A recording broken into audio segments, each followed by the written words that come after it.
আজকে আমার আলোচনার বিষয়, প্রথমবার সহবাস করার পর দ্বিতীয়বার ইচ্ছা হয় না, কারণ এবং সমাধান। দেশের এবং প্রবাসের ভাই বোনদের প্রতি সালাম। আসসালামু আলাইকুম। এ বিষয় নিয়ে আমি কিন্তু পূর্বে ২ বার ভিডিও করেছি। এরপরেও অনেকে কমেন্টস করছেন, ম্যাডাম এই ভিডিওটা যদি করতেন। এবং অধিকাংশ রোগীরই কিন্তু একই প্রশ্ন এখন, যে প্রথমবার সহবাস করার পর দ্বিতীয়বার ইচ্ছা হয় না। তো কেন হয় না এই বিষয়টি নিয়ে এখন আলোচনা করব। আমাদের প্রথম জানতে হবে যে পুরুষের যৌন অক্ষমতা কেন হয়? আর পুরুষের যৌনতা আসে কোথার থেকে? আসলে পুরুষের যে সেক্স হরমোন, টেস্টোস্টেরন হরমোন, এটাই কিন্তু মেইন। আর সেক্স উত্তেজনা নার্ভের থেকে আসে, ব্রেন সাপ্লাই করে, সেখান থেকে অনুভূতিটা আসে। তো যখন পুরুষের সেক্স হরমোন কমতে থাকে, কমে যায়, টেস্টোস্টেরন হরমোন যখন কমে যায়, তখন যৌন অক্ষমতা চলে আসে। তো প্রথমবার সহবাস করার পর দ্বিতীয়বার ইচ্ছা হয় না, এটা কিন্তু যৌন অক্ষমতার একটা পার্ট। তো এগুলা বিভিন্ন কারণে হয়ে থাকে, যেমন অতিরিক্ত হস্তমৈথুন, অতিরিক্ত বিছানায় ঘর্ষণ দিয়ে বীর্যপাত, সমকামিতা, অতিরিক্ত স্বপ্নদোষ, অতিরিক্ত যৌন মিলন, সবকিছুই যখন অতিরিক্ত হয়ে যায়, তখনই কিন্তু যৌন অক্ষমতা চলে আসে।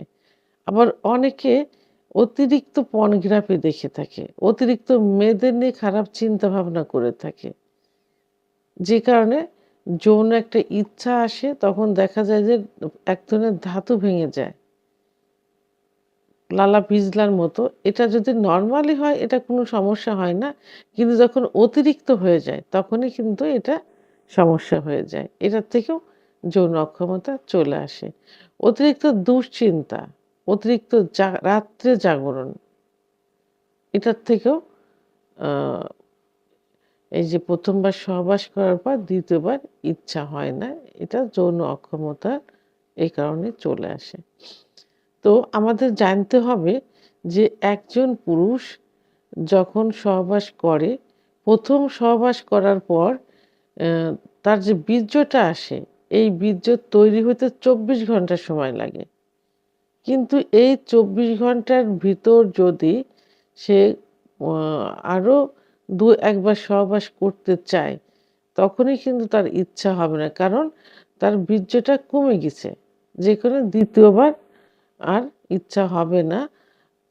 এবং ব্লাড সার্কুলেশন যখন সেক্স উত্তেজনা নার্ভের থেকে আসে, তখন টোটাল বডিতে কিন্তু ব্লাড সার্কুলেশন হয়। বিশেষ করে হার্টের থেকে লিঙ্গের ভিতরে সার্কুলেশনটা বেশি হয়। কিন্তু যখন ব্লাড সার্কুলেশনটা কমে যাবে, তখন মনের থেকে ইচ্ছা হলেও শারীরিক কোনো ইচ্ছাটা আসবে না, অর্থাৎ লিঙ্গ দাঁড়াবে না। তখন কিন্তু দ্বিতীয়বার সহবাস করা যাবে না। ইচ্ছা হচ্ছে, বাট উত্থান যদি না হয়, তাহলে সহবাস কি করে করবে? প্রথমত বীর্য তৈরি না হলে, দ্বিতীয় যদি ব্লাড সার্কুলেশন না হয়, তাহলে দ্বিতীয়বার সহবাস করা যাবে না। অনেকে দেখা যায় দিন-রাত ২-১ বার, ৩-৪ বার সহবাস করে থাকে। এটা কিন্তু বিয়ের প্রথম যখন করে, তখন কিন্তু তাদের হরমোনটা, ক্যালোরি সঠিকভাবে থাকে। কারণ এটা ক্ষয় হয় তখন কম। আবার অনেকের প্রথম থেকেও কিন্তু অনেক পুরুষ এখন বলে থাকে যে, বিয়ের প্রথম থেকে আমাদের প্রথমবার করলে দ্বিতীয়বার আর ইচ্ছা হয় না। কারণ তারা আগের থেকেই হস্তমৈথুন, বিছনায় ঘর্ষণ, স্বপ্নদোষ অতিরিক্ত করে আসছে। অর্থাৎ যৌন জীবন অতিরিক্ত ব্যবহার করে আসছে। বীর্য ধাতু অতিরিক্ত ক্ষয় করে আসছে, যে কারণে তাদের এই সমস্যা চলে আসে। তাহলে কিসের থেকে হচ্ছে?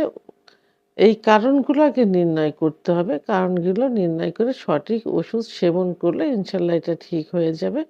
পাশাপাশি দুধ, ডিম, খেজুর, কাজু বাদাম এবং প্রত্যেকবার সহবাস করার পর সামর্থ্য অনুযায়ী শরবত, দুধ, ডিম, এগুলো কুসুম গরমভাবে তার স্ত্রীর পাশে রেখে দেবেন, সেগুলো খেতে হবে। আর বীর্য তৈরি হওয়ার সময়টা দিতে হবে। আপনি একবার সহবাস করার পর ২য় বার করতে পারেন। ৩য় বার গেলে কিন্তু আপনার বীর্যটা আর বের হবে না। এজন্য সময় দিতে হবে। কারণ আপনার স্ত্রী সে চলে যাবার না। জীবনে অনেক সময় পাবেন। সময়টাকে রিল্যাক্সের সঙ্গে একটু ব্যবহার করেন। অযথা নষ্ট করে ভবিষ্যৎ সময়টা আ অপূরণ রাখার কোনই প্রয়োজন নেই।